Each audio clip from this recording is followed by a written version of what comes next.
Assalamualaikum warahmatullahi wabarakatuh. Salam Pramuka. Apa kabar kakak-kakak semuanya?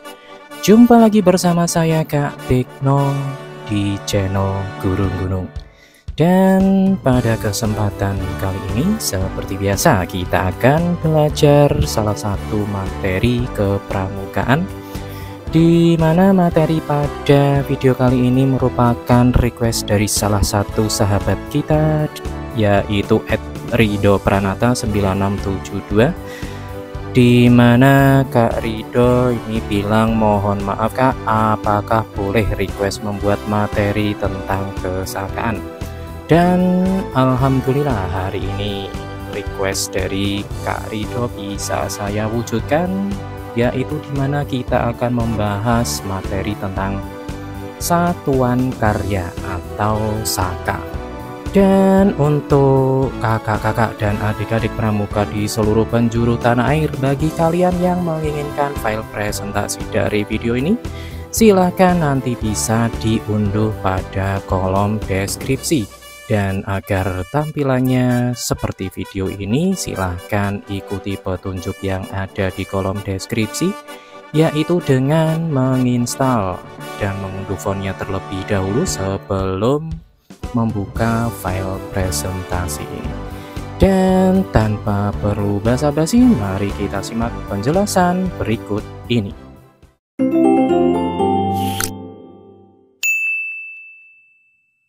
Oke, pada video kali ini pokok bahasan yang akan kita pelajari adalah, yaitu yang pertama mengenai pengertian dari satuan karya atau SAKA. Berikutnya ada tujuan, sasaran, kemudian ada fungsi, pengorganisasian, dan yang terakhir adalah pembahasan tentang penamaan dan pembidangan satuan karya. Dan kita mulai dari pokok bahasan yang pertama, yaitu pengertian dari SAKA atau satuan karya. Dan dasar dari penyelenggaraan satuan karya adalah petunjuk penyelenggaraan Gerakan Pramuka nomor 3 tahun 2021 tentang peraturan satuan karya, di mana di dalamnya memuat berbagai macam petunjuk mulai dari pengertian, tujuan, dan lain sebagainya dari satuan karya. Dan bagi kakak-kakak maupun adik-adik yang menginginkan file cukran kesakaan ini, bisa kalian unduh pada kolom deskripsi. Berikutnya, pengertian dari SAKA atau satuan karya adalah satuan organisasi bagi peserta didik untuk pembinaan, peningkatan pengetahuan dan keterampilan dalam bidang tertentu, serta melakukan kegiatan nyata sebagai pengabdian kepada masyarakat. Selanjutnya, berikut ini ada beberapa istilah yang terdapat di dalam cukran SAKA. Yang pertama ada pimpinan SAKA, yaitu bagian integral kuartir yang bertugas melaksanakan penyelenggaraan organisasi SAKA dan mengupayakan bantuan, fasilitas, dan dukungan lainnya bagi SAKA yang dipimpinnya. Berikutnya ada majelis pembimbing SAKA, majelis yang memberikan bimbingan, dukungan, dan memfasilitasi penyelenggaraan SAKA secara berkelanjutan dan berkesinambungan. Selanjutnya ada pengertian dari pangkalan SAKA. Pangkalan SAKA merupakan wadah untuk menghimpun anggota SAKA, berlatih, dan mengembangkan diri sesuai dengan bidang SAKA yang diminatinya. Selanjutnya, pimpinan pangkalan. Pimpinan pangkalan adalah pamong SAKA dan instruktur SAKA yang ditunjuk sebagai pengelola pangkalan SAKA. Berikutnya ada beberapa istilah lain, yaitu yang pertama ada pamong SAKA, yang merupakan pembina SAKA yang berlatar belakang pembina pramuka di gugus depan, sekurang-kurangnya telah mengikuti kursus mahir dasar atau KMD dan kursus pamong SAKA. Selanjutnya ada instruktur SAKA, merupakan seseorang yang mempunyai kemampuan dan pengetahuan, keterampilan, dan keahlian khusus di bidang tertentu yang bersedia membantu Pamong Saka dalam meningkatkan kemampuan dan keterampilan anggota Saka. Selanjutnya ada Dewan Saka yang merupakan badan yang dibentuk oleh anggota Saka, beranggotakan pramuka penegak dan pramuka pandega yang bertugas merencanakan dan memimpin pelaksanaan kegiatan Saka sehari-hari di satuannya. Dan yang terakhir ini ada Krida Saka yang merupakan satuan terkecil dari Saka sebagai wadah kegiatan keterampilan pengetahuan dan teknologi tertentu. Dan ini masih ada beberapa istilah lagi, yaitu tentang musyawarah Saka yang merupakan suatu forum pertemuan para anggota Saka guna membahas segala sesuatu yang berkaitan dengan Saka yang diselenggarakan antara lain untuk memilih Dewan Saka. Berikutnya ada anggota Saka. Siapakah anggota Saka? Anggota Saka merupakan pramuka penegak dan pramuka pandega yang telah menjadi anggota gugus depan di wilayah cabang atau ranting yang mengembangkan bakat, minat, kemampuan, dan pengalaman di bidang keterampilan, ilmu pengetahuan, teknologi, dan seni melalui salah satu Saka. Selanjutnya, apa itu kompetensi? Kompetensi merupakan serangkaian pengetahuan, keterampilan, sikap, dan etika kerja yang mengacu pada standar tertentu, baik standar nasional maupun standar internasional. Dan yang terakhir, pengertian dari kecakapan hidup merupakan serangkaian pengetahuan, sikap, dan kecakapan kejujuran yang berkaitan dengan dunia kerja, baik dunia kerja kerelawanan, kewirausahaan, pengabdian masyarakat, maupun dunia kerja profesi berdasarkan keahlian. Nah, itulah beberapa istilah yang berhubungan dengan kesakaan. Selanjutnya kita akan mempelajari apa itu tujuan dari mengikuti kegiatan kesakaan atau satuan karya. Tujuan pembinaan Saka adalah membentuk anggota Saka agar menjadi warga negara yang cinta tanah air, aktif, produktif, dan kreatif, memiliki jiwa kerelawanan, kewirausahaan, kemandirian, dan profesionalisme dengan menguasai kompetensi dan kecakapan hidup dalam bidang ilmu pengetahuan, teknologi, seni, etika, dan sikap kerja, serta menguasai keahlian dan keterampilan fungsional di bidang tertentu yang selaras dengan perkembangan zaman yang menjadi solusi untuk memperoleh pendidikan non formal yang unggul dan berkualitas. Untuk pokok bahasan ketiga yaitu mengenai sasaran pembinaan Saka. Sasaran pembinaan melalui Saka adalah untuk membentuk anggota Saka yang aktif, produktif, dan kreatif sebagai bagian dari upaya meningkatkan sumber daya manusia unggul, produktivitas, dan daya saing bangsa.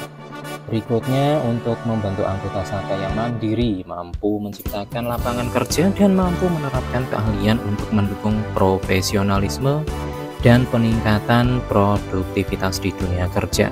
Dan yang terakhir adalah untuk membentuk anggota Saka yang memiliki jiwa sukarela, melaksanakan pengabdian dan pengembangan di masyarakat.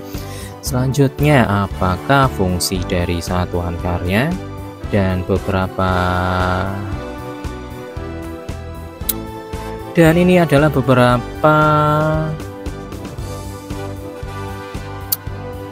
ini adalah beberapa fungsi dari satuan karya. Yang pertama yaitu sebagai wadah kemitraan antara kuartir gerakan pramuka dengan instansi pemerintah, dunia usaha, dunia industri, tokoh masyarakat, para profesional, dan berbagai pemangku kepentingan lain untuk memberikan layanan pendidikan non-formal berbasis kecakapan hidup dan keterampilan terkini kepada anggota Saka sebagai bagian dari upaya untuk meningkatkan sumber daya manusia dan daya saing bangsa.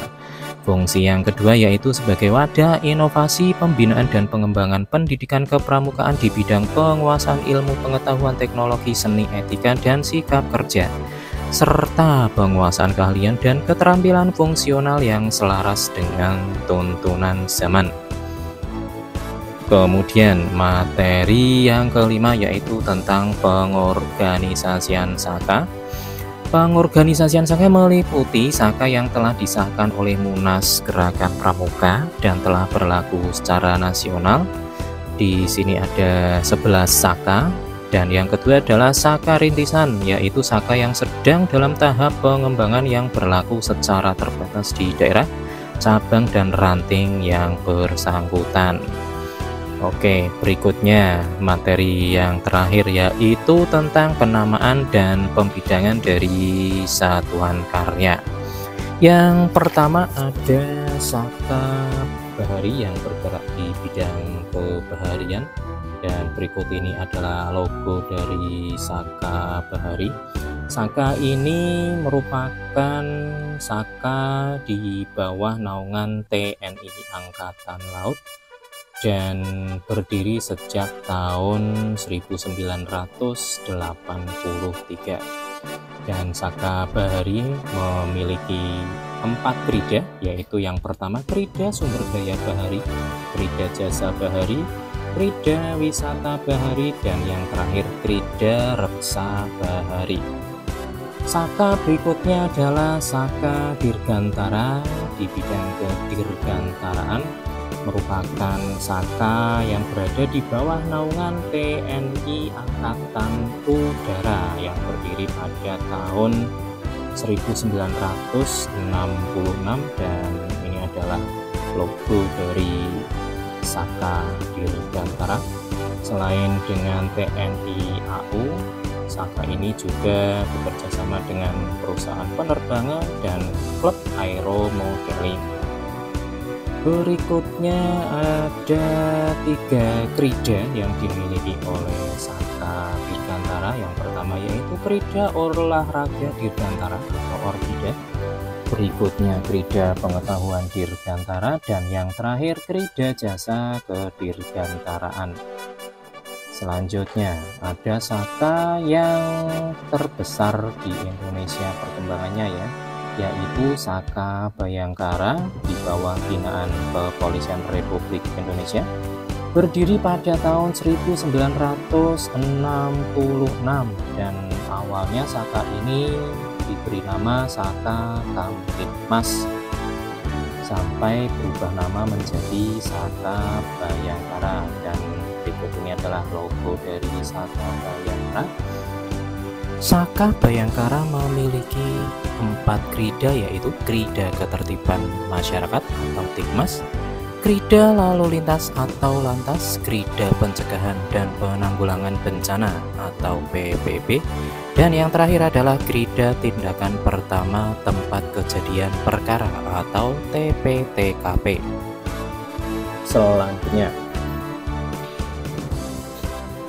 adalah Saka Taruna Bumi yang bergerak di bidang pertanian di bawah binaan Dinas Pertanian dan berdiri pada tahun 1966, dan ini adalah logo dari Saka Taruna Bumi yang memiliki 5 krida, antara lain krida tanaman pangan, krida perikanan, krida peternakan, krida perkebunan, dan krida hortikultura.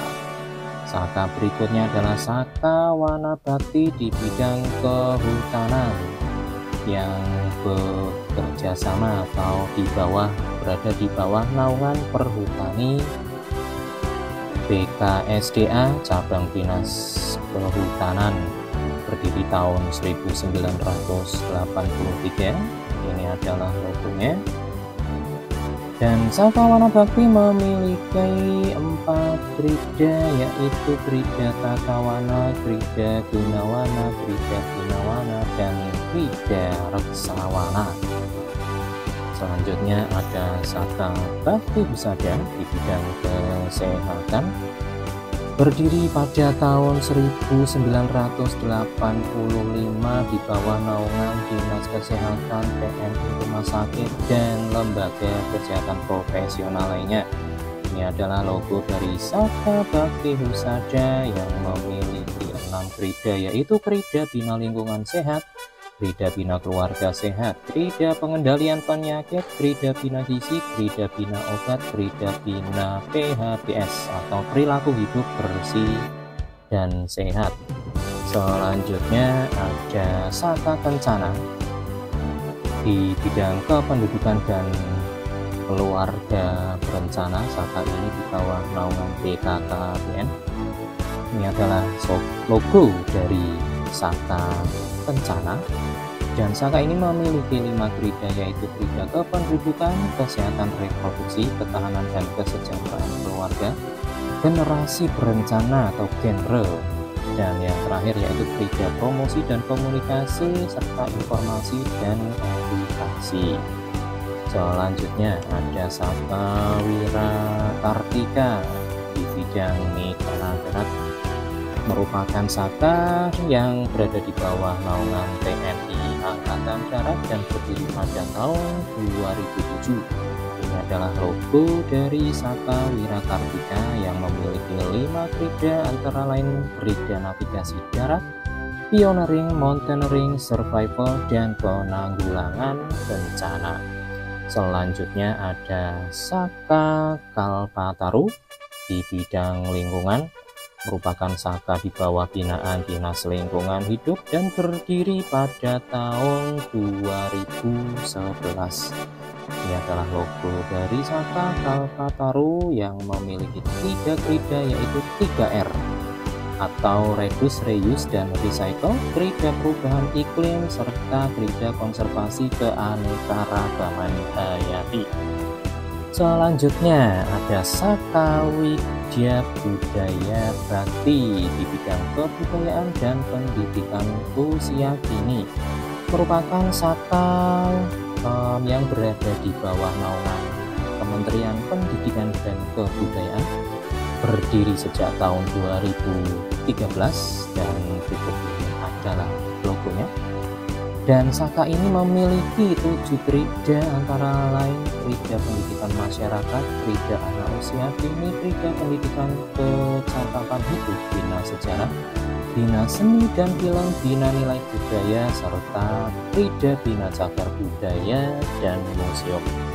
Dan yang terakhir adalah Saka Pariwisata di bidang kepariwisataan, merupakan Saka yang berada di bawah naungan Dinas Pariwisata. Berikut ini adalah logonya, dan Saka ini memiliki 3 krida, yaitu krida penyuluh pariwisata, krida pemandu pariwisata, dan krida kuliner. Dan selanjutnya ini ada beberapa bagian struktur organisasi kesakaan.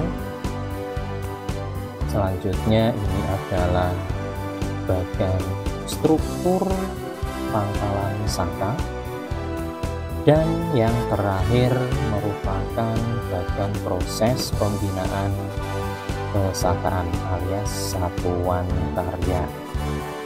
Dan demikianlah penjelasan singkat mengenai materi satuan karya atau kesakaan. Semoga bermanfaat, khususnya untuk adik-adik pramuka penggalang calon anggota Saka yang ingin mengembangkan bakat dan minatnya di bidang pramuka, khususnya kesakaan. Mungkin ini bisa menjadikan referensi di mana kalian bisa memilih Saka yang sesuai dengan bakat dan minat kalian. Dan mohon maaf jika ada kesalahan. Terima kasih. Wassalamualaikum warahmatullahi wabarakatuh. Salam Pramuka.